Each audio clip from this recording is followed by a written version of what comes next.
What if the moon, that silver guardian of our nights, were not what we believe?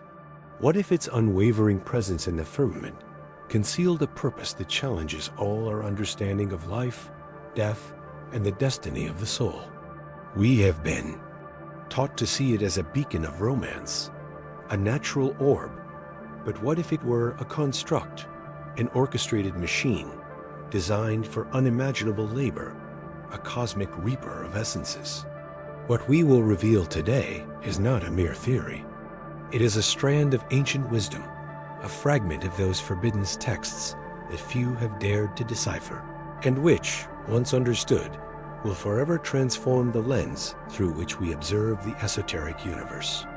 This is an invitation to inner alchemy, to transcend the veil of Maya and confront the truth of our own existence. We'll delve into unexplained astronomical anomalies, myths that speak of a moonless Earth, and the disturbing notion that the long-awaited tunnel of light isn't a portal to paradise, but an elaborate decoy. Prepare to question every dogma.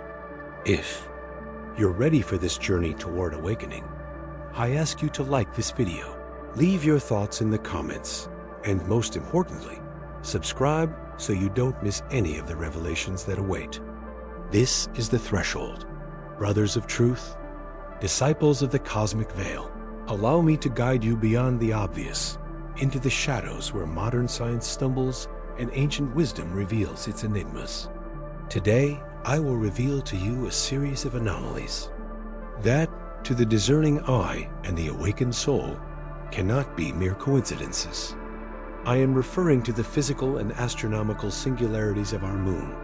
Consider, for a moment, its almost perfectly circular orbit around Earth, a precision that defies the gravitational randomness expected in a natural celestial body. Add to this its synchronous rotation, always showing the same face to our planet, a phenomenon so exact that it seems less a cosmic whim and more a masterful calibration, a feature of intrinsic design. These are not mere peculiarities. They are the fingerprints of an intention, the codes of a construction that has eluded our understanding for millennia. Continue with me on this investigative path, where each clue brings us closer to the true nature of this satellite. The next anomaly that demands our attention, and perhaps the most poetic in its manifestation, is the moon's uncanny ability to create perfect solar eclipses. Is it a coincidence that, as seen from Earth, the moon has exactly the same apparent size as the sun, thus allowing it to cover it with pinpoint precision during a total eclipse? This cosmic dance, this momentary veil of light that plunges our world into an eerie gloom, is a synchronicity so perfect that it defies all natural, probabilistic explanation. It is as if the universe itself has orchestrated a staged event to reveal a truth to humanity, a truth we have misinterpreted as mere beauty, but which is actually a sign, a signature of monumental engineering in the tapestry of the cosmos. Let's now delve into ancient tales and modern discoveries that intertwine to form an even more intriguing tapestry. During the Apollo missions, seismographs left on the lunar surface revealed something extraordinary. When an ascent module was impacted, the moon rang like a bell for hours, suggesting a hollow internal structure, or at least inhomogeneous. In its density, something unthinkable for a natural rocky body. Forbidden texts, fragments forgotten by history, and the mythologies of primeval cultures, such as those of the African Dogon or certain passages in the Vedas, whisper of an Earth without a moon, or of its sudden appearance in the sky. Could these narratives, often dismissed as fantasy, be distorted echoes of a time when this silvery orb was towed into our orbit, not by accident, but for a definite and hidden purpose? The resonance of a bell demands a companion. Here, my seekers of truth, is where the internal alchemy must begin. Can you truly dismiss these anomalies? The perfect orbit, the synchronous rotation, the calculated eclipses, the hollow resonance as mere whims of nature? Or, on the contrary, is the disturbing notion beginning to take root in your mind that what we behold each night is not a natural satellite, but a construct, a station, perhaps a fortress, or, as some texts whisper, a machine? Re-evaluate your worldview. If the moon is artificial, its very existence calls into question everything we think we know about the origin of life, evolution, and our place in this vast universe. The seed of doubt is not a weakness, but the first step toward gnosis, toward the awakening that transcends dogma and embraces the immensity of the Yahweh. Inexplicable. What we have unveiled today is not for the superficial mind, but for those who yearn for truth over comfort. These anomalies are not mere astronomical data. They are cracks in the veil of Maya, through which a deeper and more disturbing reality is glimpsed. The moon, with its relentless precision and resonant mysteries, reveals itself not as a passive orb, but as a crucial player in a cosmic drama we are only beginning to unravel. It is an enigmatic station, whose constant presence in our sky is not an accident, but a function. But if the moon is a construct, a work of cosmic engineering that defies our conceptions, what is its true function in the grand scheme of existence? And what secrets does it hold about humanity and our transcendent destiny in this universe? We have peered into the shadows of the anomalous, interrogating the physics and orbit of this enigmatic orb. Now, let me guide you into an even deeper abyss of memory, to a time before official science dares to consider. Embrace the possibility that the moon has not always been the silent companion of our sky. What if humanity, in its earliest stages, looked up and found the unbroken darkness of night, punctuated only by distant stars, without the towering lunar beacon we know today? This is not idle speculation, but the resonance of a primordial knowledge, whispered through the centuries by those who remember a different sky, a cosmic reality altered by an intrusion of unimaginable magnitudes. Listen closely, for we are about to unveil the scars on humanity's collective memory, traces of an era before the moon. The investigation leads us down unexpected paths, connecting points that linear reason dismisses as mere fable. But what if these fables are, in fact, encoded fragments of an ancestral truth? We encounter peoples as diverse as the ancient Arcadians of Greece, the Muisca of the Colombian Andes, or the builders of Tiwanaku, all of them sharing a disturbing memory, that of a time without a moon. The Arcadians, for example, called themselves proselynes, that is, those who existed before the moon. Was it mere tribal pride, or the imprint of an event so cataclysmic that it shaped the identity of a civilization? The connections between these narratives cannot be mere coincidences. They are echoes of a shared memory, a key piece in the puzzle of our origins and the true nature of our supposed satellite. Let's delve into these revelations that lie veiled beneath the cloak of myth. Pluto, in his Moralia, and also Hippolytus, quoting Aristotle, mention the Arcadians as a people who existed before the appearance of the moon in the sky. Their land was the first to be inhabited, and they were the first to witness a dark firmament before the eye of night fell upon us. In the New Kingdom of Granada, Muisca myths describe a time of darkness and cold, of elemental chaos, until a deity in a creative act introduced the sun and the moon, not as natural phenomena intrinsic to the cosmos, but as elements placed with a purpose.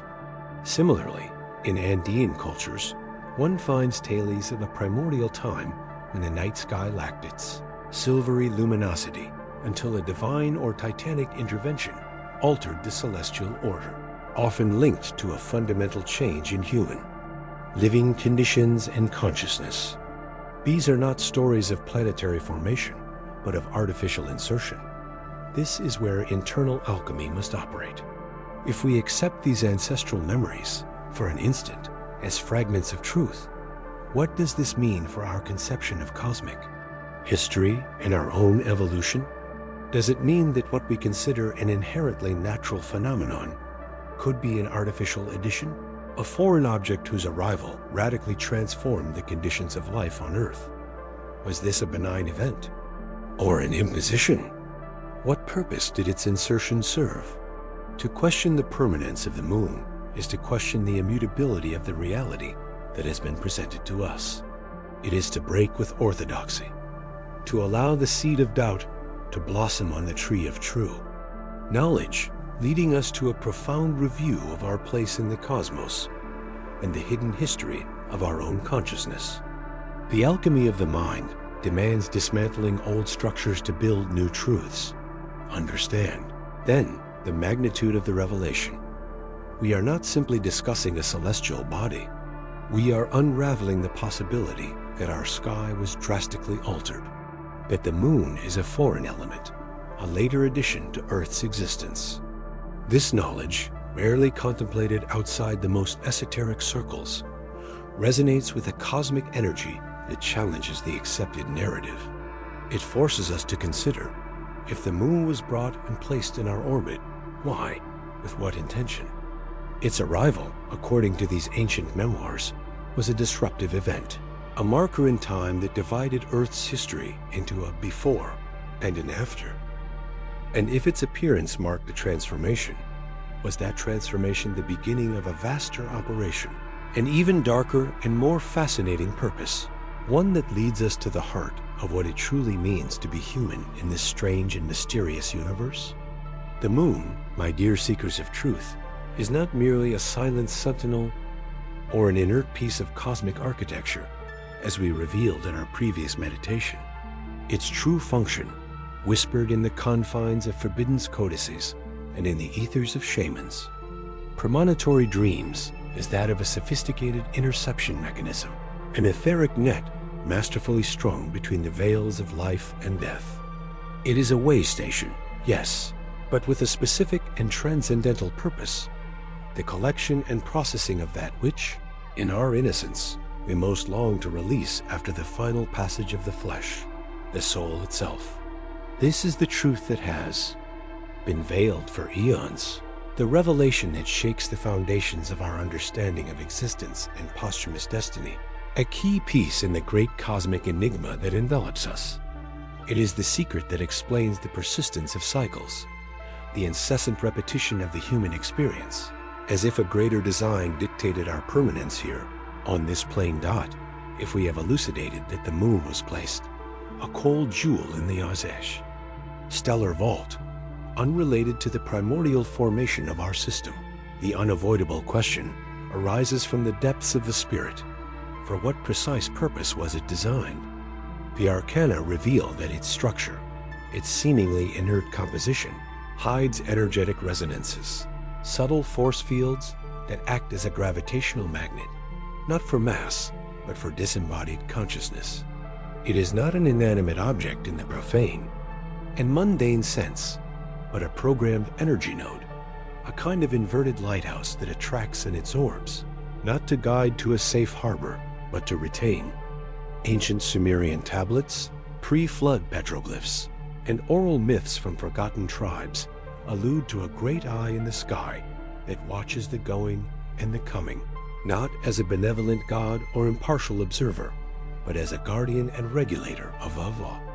A perpetual cycle, a cosmic cog that ensures that no particle of consciousness escapes the established system. Consider the fragments of the Jedmat papyrus, hidden in the secret chambers of the Nile, which in its most veiled passages describes not a placid, final journey to the Duat, the realm of the dead, but a remeshing of the vital essence, a forced reintegration into the wheel. Or the unorthodox interpretations of the Bardo Thodol, the legendary Tibetan Book of the Dead, which in its most esoteric passages suggests not only a transition through the intermediate planes, but a series of deceptive lights and forced dockings that guide the soul not to transcendental liberation, but back to the great loom of earthly existence. The Orphic schools of ancient Greece, with their mystical doctrines of metempsychosis, the transmigration of souls, spoke of a cosmic mechanism that compelled the spirit to drink from the river Lethe, the river of oblivion, to be projected. back into mortal flesh. These are not mere legends or harmless myths, but coded warnings, veiled in symbolism, about an existential trap. If this revelation is true, if the moon is indeed a soul recycling station, a harvester of souls, what does this mean for our conception of death, eternity, and the inalienable freedom of the spirit? Internal alchemy demands that we dare to dissolve the mental constructs and deep-rooted beliefs we have inherited from generations who lacked access to this knowledge. If our post-mortem destiny, the trajectory of our consciousness after death, is predetermined and administered by an external structure, where does the sovereignty of our soul reside? Where is the promise of ultimate transcendence? The search for enlightenment and liberation is no longer merely a path to ascension, but becomes an imperative escape, a conscious break from an imposed cycle. The transmutation of ignorance into knowledge is our only escape route, an awakening that allows us to recognize the invisible chains that bind consciousness to samsara. This knowledge, once guarded by initiates in now forgotten temples, whispered, in the world's most secretive circles, resonates with a disturbing but vital truth. It is not a mere intellectual construct or fantasy. It is a key to understanding the true dynamics of our existence, the reason for our repetition, and the subtle forces that shape it. To feel this cosmic energy is to perceive the urgency of awakening to the reality that our cycle of incarnation might not be a path of evolutionary choice, of natural ascension, but rather a complex machinery of energy extraction and the recirculation of consciousnesses, a cosmic garden. But if the moon is the center of this mechanism, of this soul trap, how exactly does it work on an energetic and vibrational level? What energies are harvested? And who or what is the supreme architect behind this celestial machinery that keeps us prisoners in an eternal loop of earthly experience, depriving us of the true ascension we yearn for in the depths of our being? The following revelation will bring us closer to the identity of the weavers of this cosmic destiny. Listen carefully, curious souls, because the revelation I share will shape the foundations of your beliefs about the final transition. The experience of the tunnel of light, associated with paradise or divine dissolution, is, in its rawest essence, one of the greatest energetic traps designed. It is a luminous lure, a deceptive beacon to attract the disoriented soul recently freed from its carnal envelope toward a recycling mechanism that guarantees its return to this vibratory prison. It is not a threshold of liberation, but a portal for the perpetuation of an imposed cycle. This knowledge, veiled for millennia, compels us to reevaluate not only death, but life itself, stripping the transition of its illusory romanticism. If we observe with unveiled eyes the threads that connect the accounts of near-death experiences, we will see an alarming pattern. The light, that blinding glare, is not the unconditional light of the primordial creator, but a specific vibrational emission, modulated to replicate the feeling of love and peace that the soul yearns for after separating from the body. Light acts like a magnet for the consciousness anchored in earthly emotional resonances, irremediably attracting it. Those beloved figures who appear at the end of the tunnel are not always who we believe. They may be archetypal projections or lower astral entities, energetic holograms designed to instill confidence and guide the soul, like a flock, toward the gathering point. Deception is perfected with emotional attachment. Ancient texts relegated by dominant orthodoxies already warned about this veil.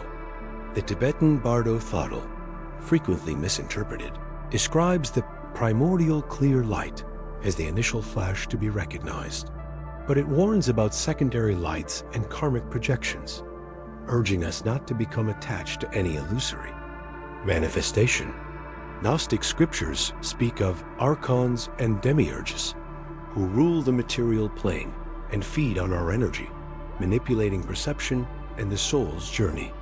Is it not plausible that the tunnel of light is that construction, a ruse by these architects to retain souls?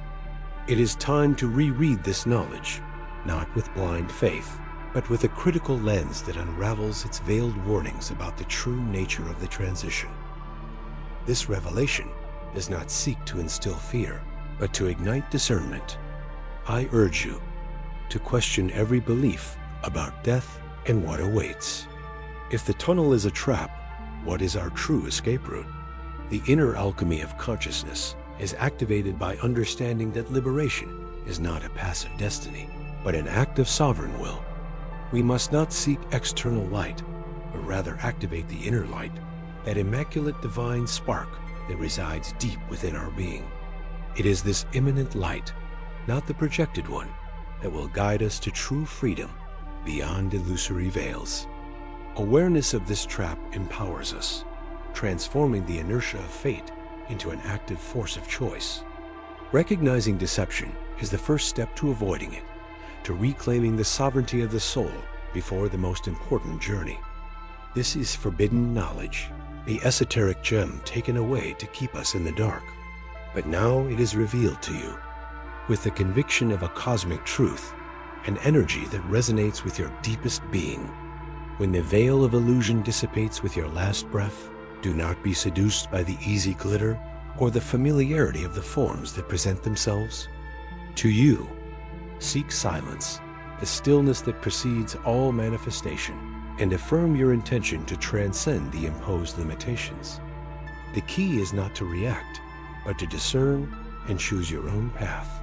But what happens when a soul, with this acquired wisdom, refuses to enter that tunnel of light, disobeying the programmed call?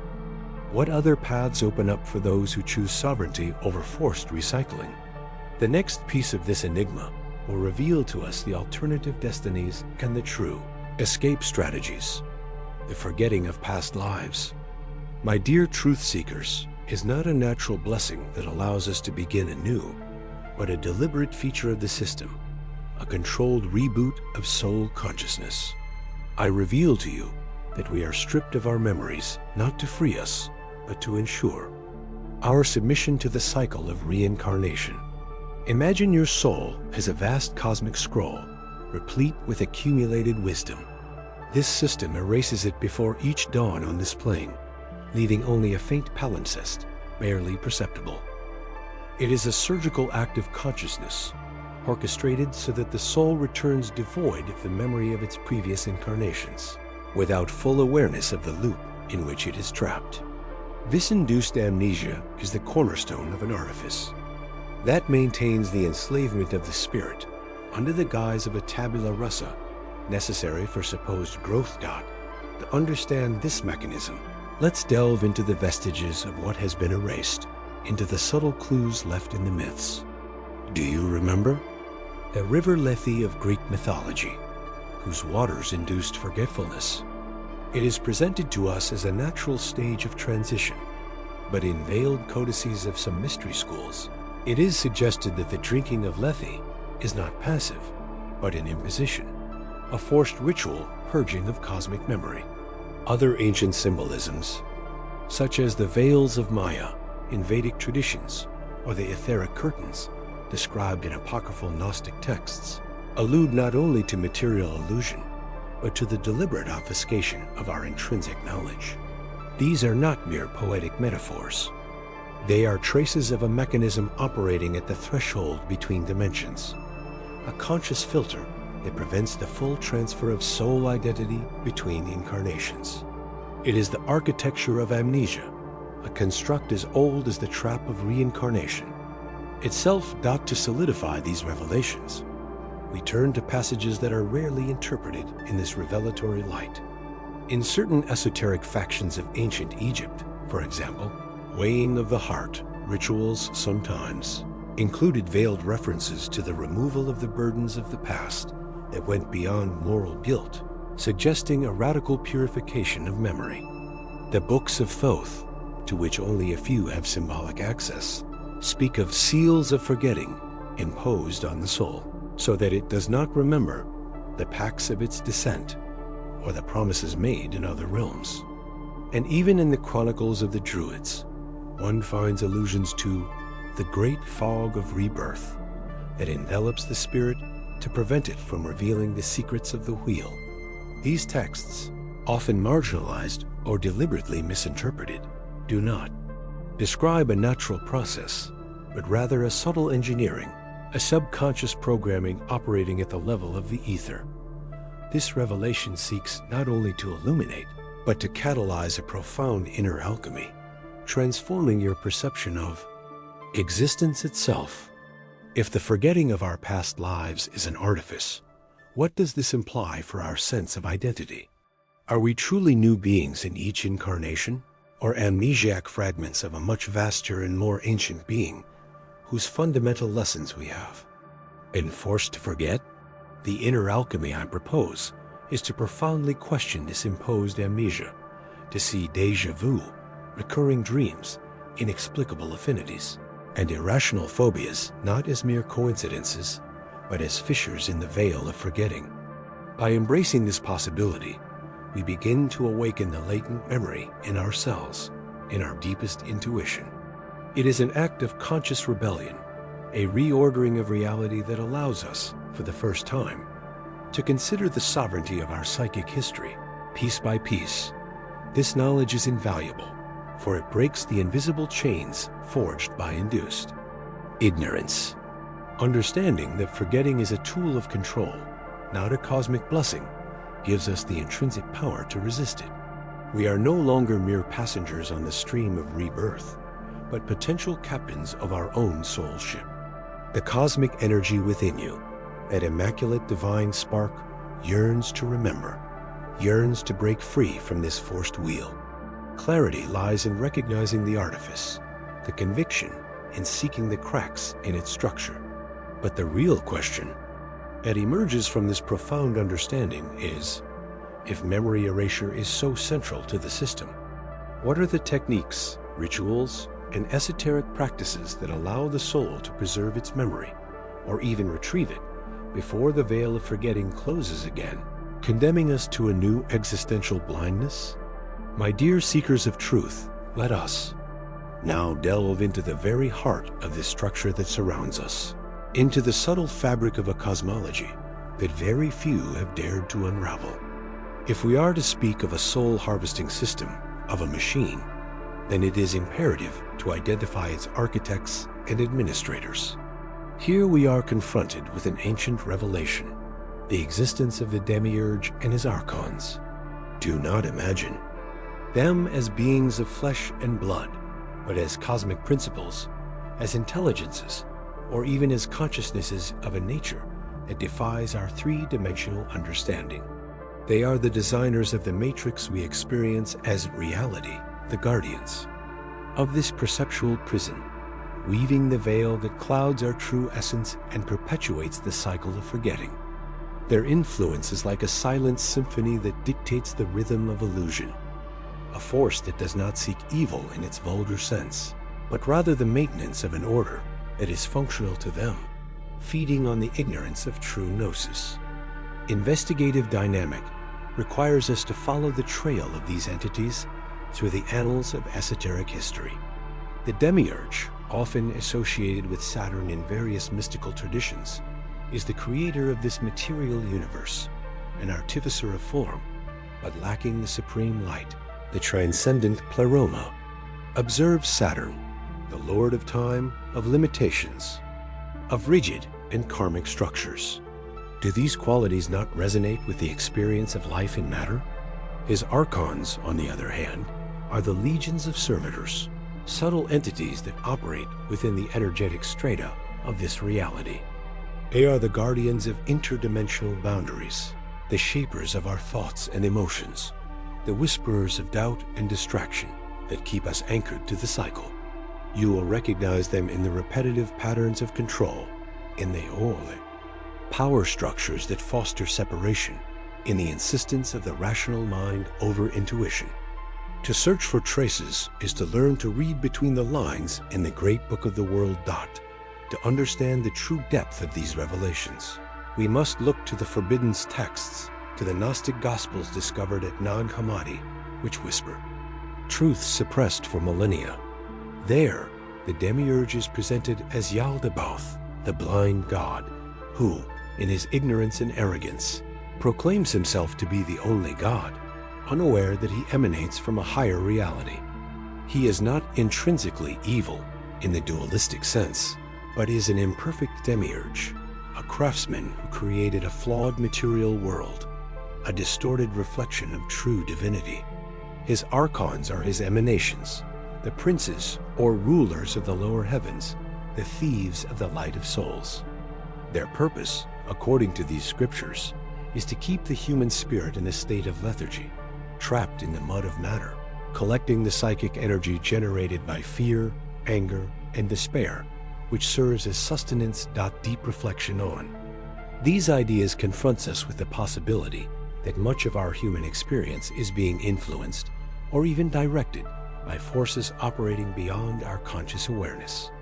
What if existential anxiety, the feeling of being trapped on an endless cycle, the meaninglessness of much of our material life, are merely symptoms of this archontic architecture? Recognizing the existence of these entities is not meant to induce fear, but to empower. It is the first step in internal alchemy. By identifying the nature of the prison, we begin to search for the key.